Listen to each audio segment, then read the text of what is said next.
Hi, I'm Luke McIntosh, creator of becomeabassist.com, and in this lesson you're going to learn exactly what to do to mute unwanted strings when you're playing 5 or even 6 string bass.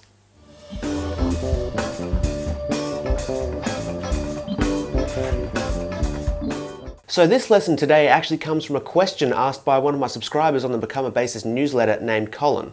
And Colin writes, "Hi Luke, thank you very much for all the lessons you've shared. It's a wealth of information. I have a question. I'm having trouble muting unwanted strings when I'm playing bass guitar with more than 4 strings, like a 5 or 6. I'm normally able to mute both the E and A string by resting my thumb on the A string when I'm playing the higher strings, like the D and the G strings. It's a bit harder when I'm playing a 5 because the B string is free and resonates by itself when I play higher strings. Any ideas?" Now I love this question for a couple of reasons. First of all, I had no idea what the answer was when I got the question. I had to actually go and pick up my bass, because I knew I dealt with this in the past, but I didn't know exactly how. So I had to go and grab my bass and actually watch my hand as I played and see how I muted those unwanted strings. And only then could I answer the question. Now muting when you're playing on the lower strings like the B, the A and the E, the B, the E and the A, when you're playing on them, muting the upper strings isn't really an issue because your left hand will probably take care of that pretty much automatically. You don't really have to worry about it too much. But if you're playing on the upper strings like the D and the G string, it does leave your lower strings open to resonating when you don't want them to. Now I had kind of developed a system for dealing with this without realizing it, but this is how it looks. Now I use mostly these 2 fingers to pluck. So occasionally I'll use my ring finger, but not that often. So if I'm using these 2 fingers to pluck, I have these 3 fingers to mute with. I've got my thumb, ring finger on the right hand, and the pinky finger. So I'll use all 3 of those to help mute strings I don't want. Now if I'm playing a 5 like this, most of the time my thumb will be resting on the E string if I'm playing on the upper strings. Of course if I'm playing on the lower strings, I'll probably just rest it on that pickup there. The other thing is, if I'm playing on the upper strings, a lot of the time I'll leave my B string untouched, and most of the time it doesn't pose that much of a big deal.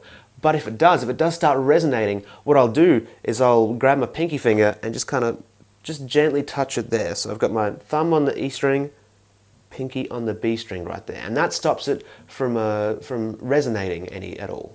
So I've got my thumb on the E string and my pinky on the B string.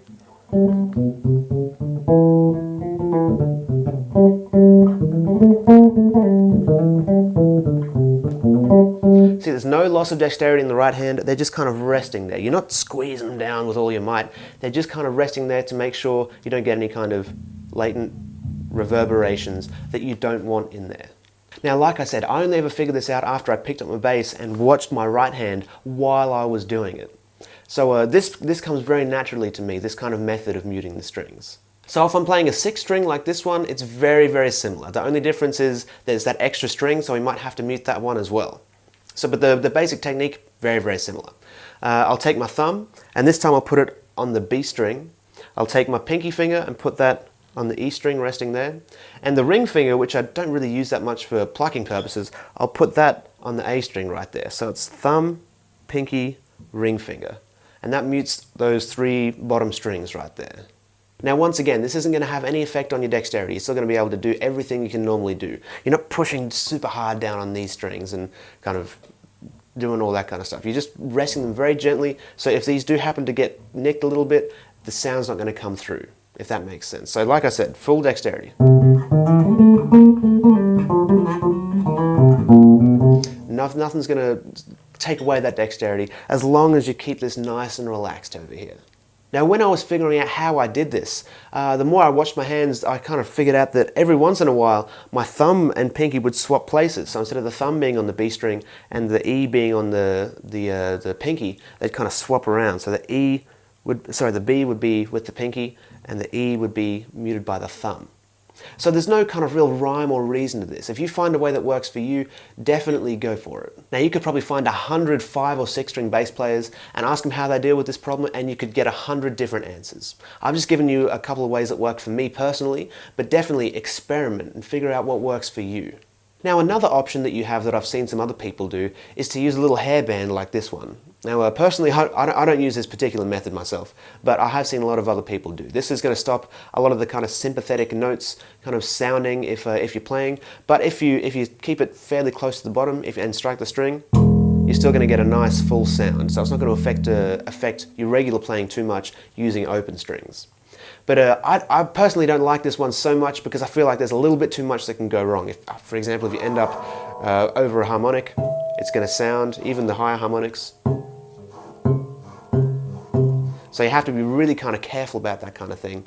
And that's why I prefer to do it kind of manually with my right hand. But if this works for you, definitely give it a try.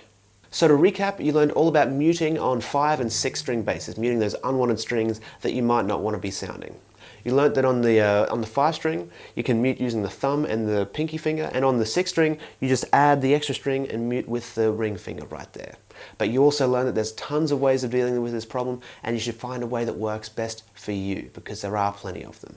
You also learned about the hairband method of muting strings as well.